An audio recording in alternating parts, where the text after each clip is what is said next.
And hello, everyone. A warm welcome to the Writers' Corner live show. We connect authors from around the world to each other and to their readers. So, on the show, you will meet seasoned as well as new and aspiring authors. And today's guest is an exceptional one. We are going to welcome Stephen Aitchison, the author of The Belief Principle 7 Beliefs That Will Transform Your Life, needs no introduction. So, don't go away. We will be right back.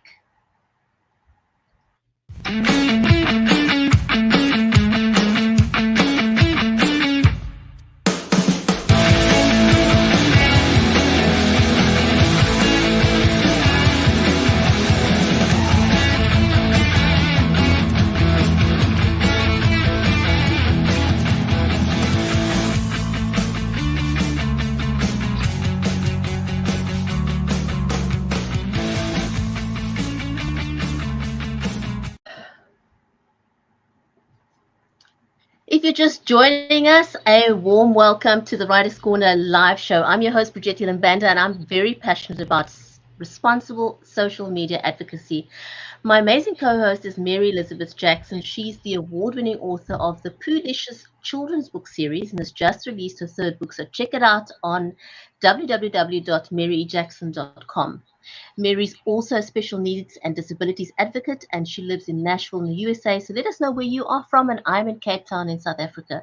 Mary, warm welcome to the show. How are you today? Great. I am so excited about our show today. And we have a great author. Right? And yes, and I can't wait for him to give advice. And he's got he's got some great things to talk about today for those who are thinking about writing or not sure about it, or in marketing. You know, marketing is a big deal with a book. It's really important how you do it.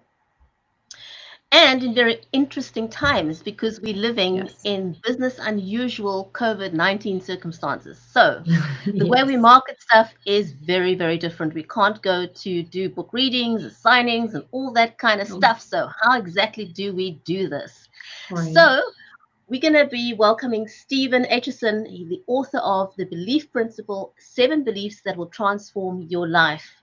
Stephen is an author and online trainer specializing in personal beliefs to help you change your life one belief at a time. So without any further ado, let's welcome Stephen. Mm-hmm.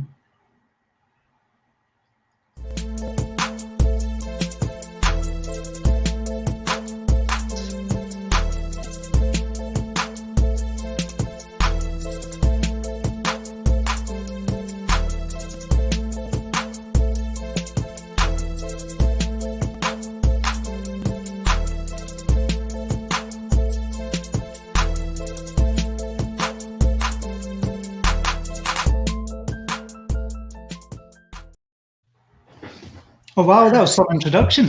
Do you like it? Do you feel yeah, that's brilliant. You need the carpet, your red carpet, and the band and everything playing, and that's right? Excellent. I love that. I'm going to have to steal that. Yeah, absolutely. I love what you're focusing on your book, and it's so important right now. And I mean, it's right up my alley. I very much am into positive affirmations and belief systems, and use it with my children. And it's one of my focuses for kids. But you're so needed right now for where we are. So we want you to talk about, you know, how you got to this place. You know, what made you want to write this? And I know we all need it, don't we? We got to keep our chins up. I think that's exactly. And it came out. The book came out yesterday, so it literally is. We're kind of living in weird times just now. So I think more than ever, I'm not saying you need my book, but we need kind of positivity in our lives. We need to keep our chins up because there's so much kind of news out there that's kind of bringing us down. Because we're staying at home, that brings our energy down as well. So this really, for me, has come a perfect time as well. Talking about this because your beliefs have energy as well. So if you can change your beliefs, you lift your energy at the same time.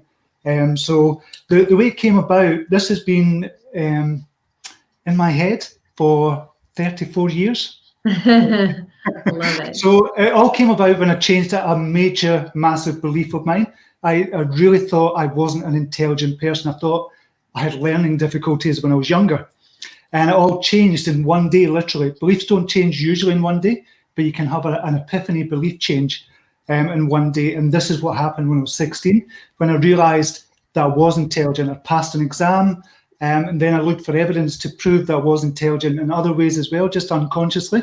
And it changed my belief overnight, which changed my life almost overnight, because that one belief that I was not intelligent affected kind of my social life, affected my confidence, my self-esteem, what clubs I would go to, if I want to play rugby or not. I loved rugby, but I didn't want to play. I wasn't confident enough. So that one belief changed all of that. And it was just amazing. Then I thought it'd be cool to look at other beliefs, but I've never done anything with it. But I was just really interested in the brain. And so I went to university to prove to myself that I could get a degree, and I got a degree in psychology. And I've just loved that topic ever since from there. I write about it, I talk about it, but I've never really kind of done extensive work like this book on it. This is really, I think it's one of my best pieces of work I've ever done, I think. I love it. That's awesome. Awesome. Stephen, have you actually got a copy of the book next to you? I don't, because Amazon, because they're delayed in kind of sending it out. So I've got the author copy, but I've not, I've got the kind of PDF version, but I've not actually got the physical version yet, because Amazon are delaying because of COVID-19. They're delaying sending it out. So unfortunately. One of the unintended consequences of COVID-19. So since talking about living in interesting times now with COVID-19, how has that affected the way that you've released this book, and how are you marketing given the special circumstances? I mean, a lot of people can learn from what you've done given the topic and context of your book, but your own personal experience now releasing this book in business unusual circumstances. See, to be honest, Bridgetti, it hasn't changed one bit. It really hasn't changed kind of my business one bit. Listen, I've been self-isolating for the last 8 years, so this is nothing new to me at all. Since I've kind of started business on my own, I've been kind of really in the house and kind of working from home, unless I've been traveling or doing seminars and things. But the way this kind of book was marketed was exactly the same way as it would have been pre-COVID-19. Now, and I don't like this, and I know a lot of people are not going to like what I'm going to say here, but a lot of people have been using the name COVID-19 to kind of market their stuff, and I don't like that. I've never done that. I don't want to do it. I don't want to say this is a book for people who are stuck in these kind of weird times with COVID-19 and talking about that. I don't want to use this time as a way to market something. So I've stayed away from the topic altogether, although I think it's going to be good for these kind of strange times we're living in. I've just stayed away from the topic. I don't want to market on the back of kind of COVID-19 and coronavirus, and I've never even mentioned it in any of the marketing. I don't want to do that. That's wonderful. I respect you for doing that. I totally do, because one needs, it's a time to be extraordinarily sensitive in what we say and do online and how we market. We need to market with sensitivity at this time. So I respect you a lot for doing that. So talk us a little bit through belief principles and why they're so important and how that relates to parenting our children. I think that's an extremely important area. So just to let you know, kind of Mary and Bridgetti, this book is a starter for 10. So I've got planned 10 books, and I've kind of registered the belief principle, the trademark, the belief principle.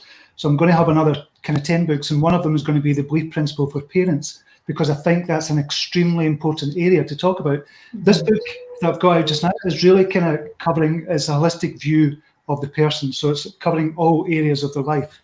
So I think you are where you are just now because of your beliefs.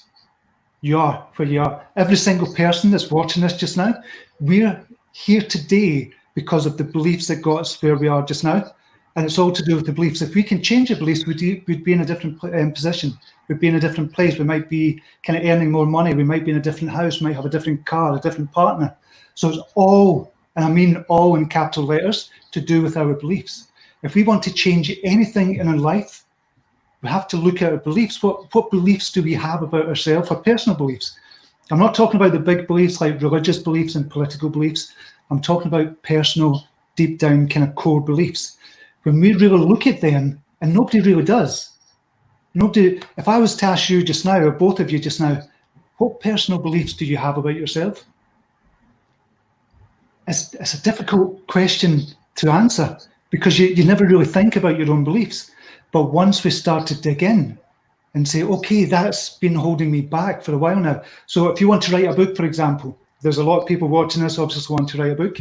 A lot of people, that's a goal of theirs. But when they look at the beliefs that come up straight away when you say to yourself, I'd love to write a book, you just say, I'm not good at English, I'm not good at grammar, I've not got the patience, I've not got the time, I've not got this, I've not got that. We all make those excuses, but they're beliefs.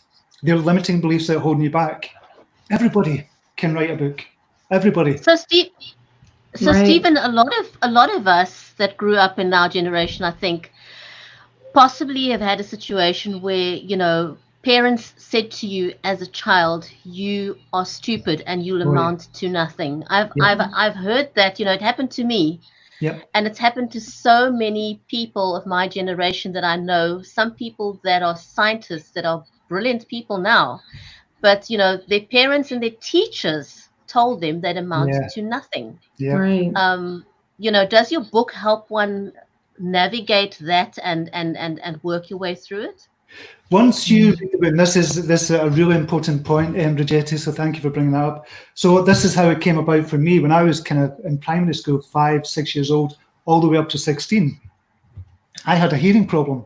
Nobody knew I had a hearing problem. It was something called glue ear. And so I had a hearing problem, so I couldn't understand what the teachers were saying. I could just lip read. I taught myself to lip read unconsciously.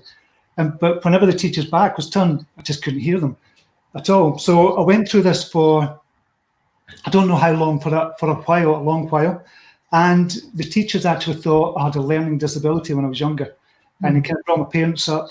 And my parents were obviously worried about it. My speech wasn't coming on as well. And it turns out I had glue ear. My mum discovered I had glue ear. Took me to the doctors, got an operation, kind of maybe 6 months later, and got grommets put in my ear. And I could hear perfectly after that. But after that, I still had that deep belief within me that I called it thick back then. That was the word we used. It's not very PC, but just mean I wasn't intelligent at all. But I carried that with me for 10 years. And because of the teachers said, you're stupid, there's something wrong with you. And we're talking like 40 years ago, 44 years ago or something. So teachers did do that back then as well. So I can understand what you're talking about, Bridgetti. But that stays with you because it's such a young age. The beliefs are formed from the ages of 0 to 7 years old because of your brainwave patterns. And that's another kind of topic, but that's really what it is. Our brainwave patterns, just to quickly go into it, because I love talking about this, just to quickly go into it, from 0 to 7, we've got what's called theta and alpha brainwave pattern from the ages of 0 to 7. That's a kind of relaxed, very meditative state. And that's why children can soak up all that information. You could give them an iPad and they can work it within a space of kind of 5-10 minutes, whereas adults, we can't even work the TV remote control. But kids soak up everything because of this brainwave state. As we get older, we go into what's called a beta brainwave state. That's what you're doing just now. I'm in beta state, you're in beta state, or everybody watching this. And that's where our kind of brainwave patterns are going from 14 hertz to 30 hertz, and they're kind of all over the place. So you might be thinking about other things as well as watching this. You might be thinking about the kids, might be thinking about making a dinner, about going shopping, about doing other things. So it's constantly shifting. Whereas whereas children, they're kind of in an alpha theta state. They can focus much better. And because of that, the way you talk to your kids is going to go in much quicker, much deeper than it can as adults. And that's why we have to pay real special attention the way we talk to children. If you tell your child you're stupid, they take it on straight away. And then what the brain does, their unconscious mind, starts to look for evidence to prove that they are stupid. Or my mum's just called me stupid, or my dad's just called me stupid. And then they say, okay, I must be stupid because I'm not very good at school. I've not got good school marks. I've not passed the kind of exams. And they take it on board and it becomes a root core belief within themselves. And that carries with them throughout the childhood and adulthood as well. So we have to pay special attention as adults, as kind of parents, how we talk to our children as well. It's so important, and I'm writing about something that is, we basically act and do everything we do as an adult from our childhood belief systems. I mean, we look at our people in the news and our politicians, and not to get into all that, but everybody's making decisions based on beliefs that come from their childhood, and some are made out of fear, and some are made out of abandonment issues and Exactly. self-esteem issues. And so I was going to ask you, in your book, do you help people go from, okay, so I might possibly have these belief systems, or I do have them, and I'm going to start writing them down, or I'm going to start looking at them. How do they get from there to that belief system no longer registers true for them? Because I think there's that hurdle that you have to get over. Yeah. Because you can decide today, okay, today I'm going to do everything different in my life, and I'm going to believe this, this, and this. But you have to work at it. It doesn't happen instantly. There has to be physical action behind it, right? Oh, it totally does, 100%. So there's different types of belief change. So the main ones are the gradual process ones. And it can happen over a period of 30 days to 60 days to 90 days, whatever. That's you putting in work. We all have to put in the work. If we want to change, we have to put in work. There's no getting around that. However, there are other changes, belief changes, like the epiphany belief change. That's when you suddenly realize something so big that it just changes your whole the whole belief system that you've got. That's very rare. It's not going to happen often. So it could be religious, it could be something to do with that. You suddenly believe in God after not believing in God for the last 20, 30, 40 years. Something might happen, but that's few and far between. So you have to work on the other ones, which is a gradual shift. Now, there's a formula for changing your belief. So you've got the initial perception. So the initial perception is what you want to be. So if you want to change something about yourself, say, for example, you want to believe you're intelligent. We'll just go with that. So you've got that initial perception. So you say, okay, I want to believe I'm intelligent. And you just say, I am intelligent. It's an affirmation. However, because your brain and your subconscious mind has been telling you for so long that you're not intelligent, you can't have two opposing beliefs at the same time in your mind, which is called cognitive dissonance. So you cannot have that. It doesn't work. So you cannot have the belief that I am intelligent and at the same time have the belief I'm not intelligent, which you've had for the last 20, 30, 40 years. It's difficult to change. So what you have to do is turn this rock solid belief that you're not intelligent into a molten. You have to let it melt. And the way you do that is have a new perception. You question this belief that you're not intelligent. You just say, actually, I am intelligent because, and you find evidence to prove that in your life. I passed my exams. I've got a degree in whatever. You've passed your driving test. You love reading. You love writing. You've written books. You've done all that. That proves intelligence. So it's proven to yourself the intelligence. So it's perception, I am intelligent, plus evidence, plus time will start to equal a belief for you as well. So it does take time, but the more evidence you provide for it, that you have changed it or you have got a certain belief within you, like I am intelligent, then the quicker it's going to become. And when you find new pieces of evidence, you can write it down. So in the book, I suggest that you have a journal for this as well, and just do a 30-day challenge, just working on one belief. If you change one belief in your life, that could literally change your whole life. But I've given 7 core beliefs, I call them, that you can change and work on straight away as well. Awesome. That is, it's perfect. Beautiful. Well, I like that you say that you might like, Mary, is the affirmations, because we've been using affirmations every single day of our life. So anything you say after the statement I am is what you are. So yes. I am no good with computers. I am no good at maths. I'm not a good writer. I'm not this, I'm not that. Or subsequently, or conversely, I am good at something. You've convinced yourself. That's part of the whole belief process as well. And using affirmations in the proper way, because a lot of people just debunk affirmations, but we use them every day. They do work. So we have to use them to our advantage. So anything after that I am statement is going to become a rock solid belief for you as well. Absolutely. And I have a page in each of my books for the kids to get them started early with I am belief system. I love it. I'll have to send you a picture of the magnets I have on my fridge. You may want to buy them. They are I am and you are statements, and they're magnets. And the words look like something out of a superhero comic. They're so cool. Hey, what words do you use? There are all kinds of words. There's I am unstoppable. I am amazing. I am incredible. I am beautiful. I am wonderful. You know, just all that. And I'm making a journal for kids with all that. It's very important. We need those tools for ourselves as adults because, you know, all of us, you know, you and Bridgetti and I come from, as well as everyone else, a lifetime of training and belief systems. But if we can start our kids off early, think of the generations in the future, how different things would be. Oh, it's going to be amazing. That's going to be amazing. And I think this really is important for kind of going into schools or something like that as well. And even if you just taught the I am statements, even if that thing alone could make such a difference. Huge. I know. Yep.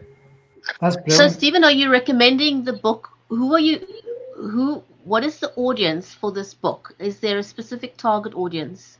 There's not a specific target audience. So this is why I was saying this is a kind of starter for 10. So this is kind of a general self-help book. I would say it's a personal growth, personal development, self-improvement book. Generally, if you want to change anything in life, this is kind of the book for you because it really does start with your beliefs.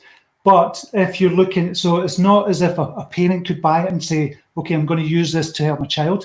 You have to work on yourself first. You cannot help anybody unless you work on yourself first.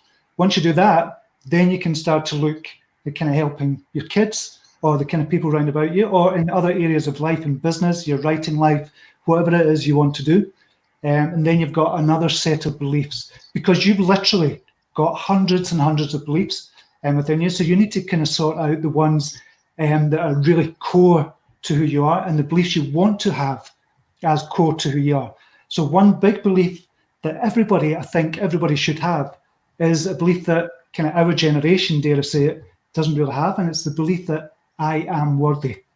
That's a big one. If you have that one belief and you can, and I don't mean just say, I am worthy, and just do it woo-woo. That is not to do, this is deep inside feeling that you truly are worthy.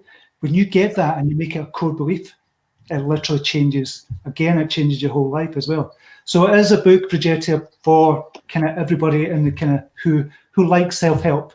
I think it's from that point of view. Then there'll be specific books for specific niches as well.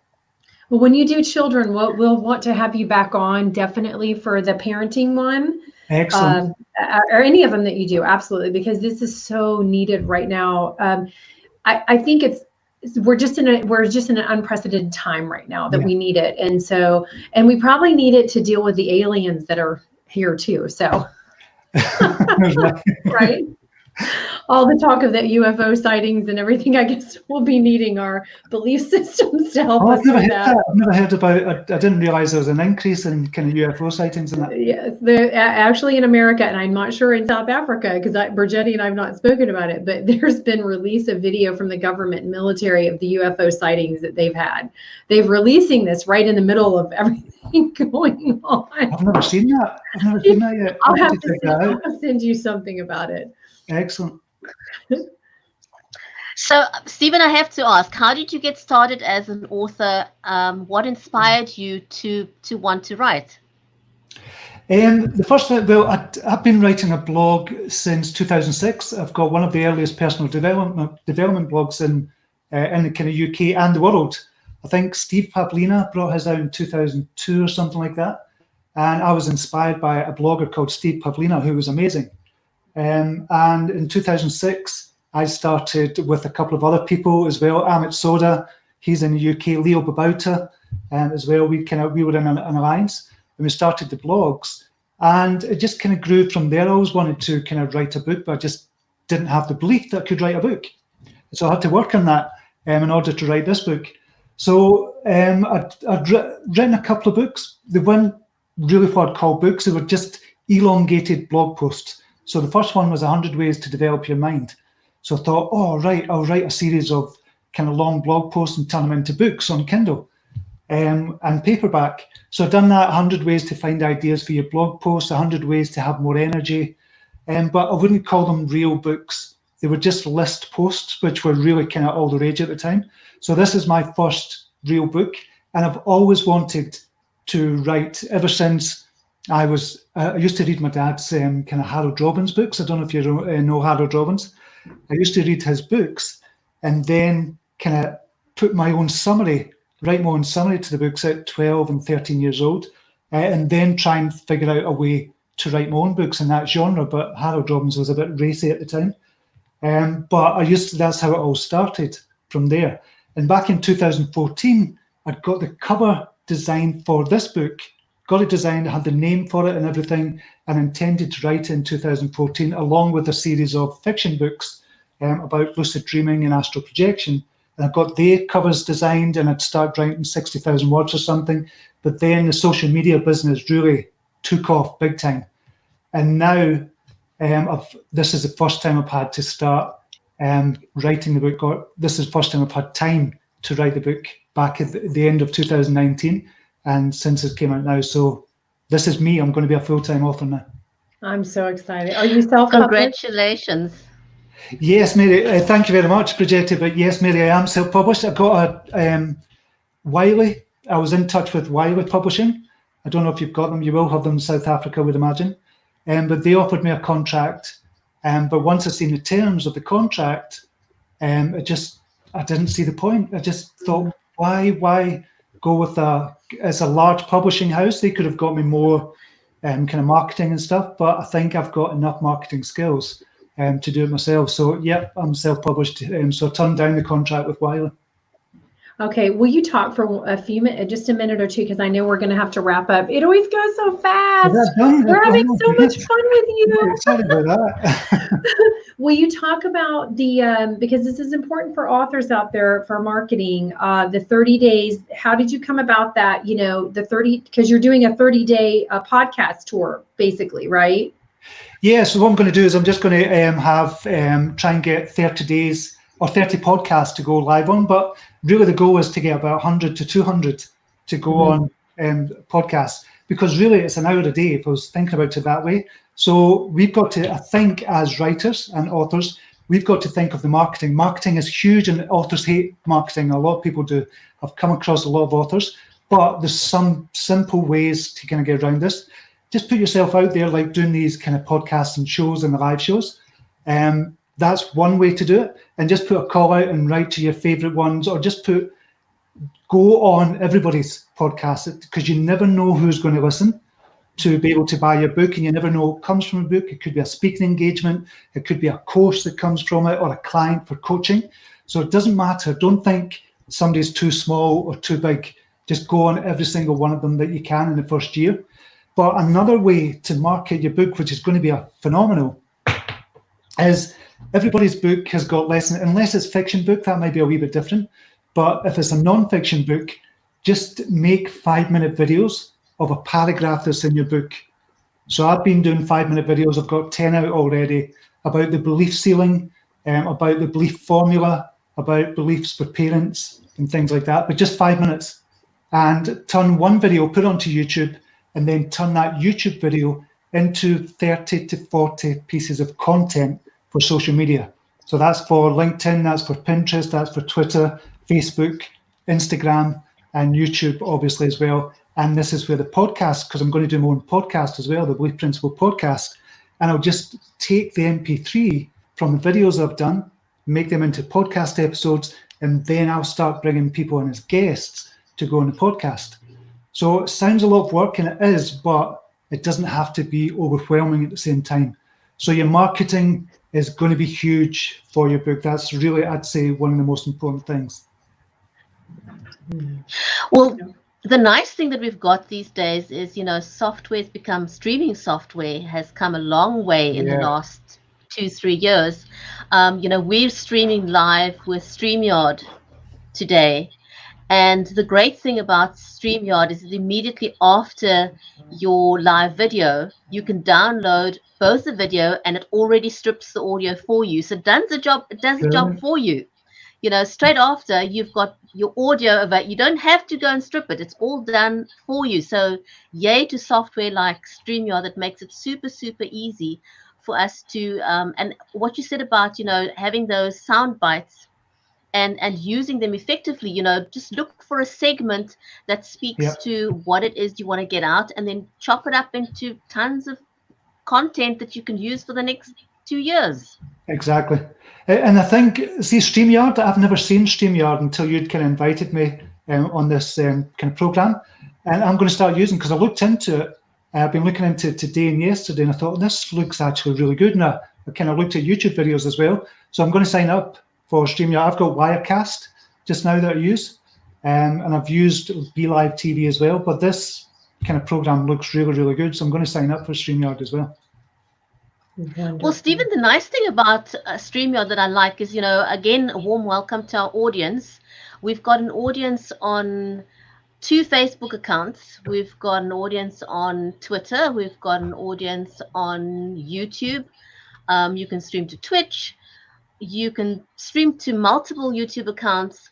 So right now on the Pro package on StreamYard, you can stream to 5 destinations at one time. So that is kind of amazing. It really cuts down your work significantly, because of course you can also repurpose the content. Exactly. But to be able to go live to 5 platforms simultaneously, and again, I'm going to say you do need a bit of experience as a live streamer to be able to do that. It's not something that you want to do when you hit the go live button for the first time. I won't recommend that. Yeah. But if you are an experienced live streamer like yourself, Stephen, to be able to go live to 5 platforms simultaneously, I think is wonderful. That is brilliant. I'm definitely going to sign up for it. But because I thought it went against Facebook's terms and conditions to go live on Facebook and then to go live on kind of YouTube as well. I thought, but apparently it doesn't. So I'm definitely going to use kind of StreamYard. Yeah, previously the API forbid doing that, but they've opened up the API, so you can now stream to multiple platforms without infringing on their terms of service. Brilliant. So that is amazing. Brilliant. Well, thank you very much for kind of recommending that as well. I don't know if you've got, in fact, I'll contact you after this, because a lot of the listeners won't be wanting to hear this, I suppose. Who knows? So, Stephen, what are the best platforms for people to reach out to you? I did put up your Twitter link and your Facebook link and your Instagram. Are those your kind of platforms you look for to connect with people? Yeah, so Change Your Thoughts Today, the Facebook page, and that's got 3.5 million followers. So that's probably the best kind of place to reach me. And there's also kind of LinkedIn as well. If you just type in Stephen Aitchison LinkedIn, because that's the next platform I want to kind of really get to grips with and kind of dominate as well. So yeah, I'll be using LinkedIn quite a bit as well now. Okay, I'll go follow you on Twitter and Instagram, as I'm on both of those as well, and on Facebook. So I'll follow you. Can I follow you on Facebook on your personal page, or do you just have the belief system page? No, I've got 7 different pages. So all the personal one, and you'll be able to see the other ones to follow as well from there. But the personal one and the big one, the Change Your Thoughts Today one, that'll probably be the 2 best ones. Okay, awesome, wonderful. Yes, we want to support each other. Yeah. Well, we want to support each other. It's very important, especially in the world of being an author and stuff. And it's a little bit more challenging right now to maneuver through. But I think with the support system, and that's the reason we began this show almost 2 years ago, was to provide that platform of support for authors. Excellent. And I've seen your book. I've seen you doing a video, Mary, as well for your book as well. Seeing you got the hardcover. Yes, this is the 3rd book, and that's my son. A caricature of it. And so yes, from this I've got some other tools I'm working on to be able to provide for children, calendars and flashcards and this whole journal that I'm trying to do for the school year. So I'd love to talk to you about that at some point. So and I love what you're doing. Definitely to stay in touch, definitely. Yes. Stephen, so where can people buy your book, more importantly, before we end? Right, the best thing to do is go on to Amazon. Just everybody's different country. So go onto Amazon and just type in The Belief Principle, and you'll see the cover, the little fish coming out of the sea. You'll see the cover quite clearly. I've made it purposely for that, so it's quite distinctive. So just type in The Belief Principle and you'll find the book there. There was a big mix-up yesterday because the Kindle version It was a fixed Kindle version. It shouldn't have been fixed because the fixed version kind of just takes like images of the pages. So you can't change the text size. You can't click on the links or anything. There's something wrong I did. So I've managed to change that all in the last kind of 24 hours. And the new Kindle book is out there, and the new paperback book is out there as well. Awesome. Wonderful. Thank you so much for being here today. And we really enjoyed this, and we can't wait to have you back on. Mary, Bridgetti, thank you very much. It's a real pleasure being on here, and hopefully we can talk some more in the future as well. Absolutely. So bye from Tennessee. Bye from Scotland. Thanks, everyone. We'll see you again next time. And thanks for joining us live. And thank you also to all our replay viewers. Stephen, we'll see you back in the green room in a moment. Excellent. Thank you.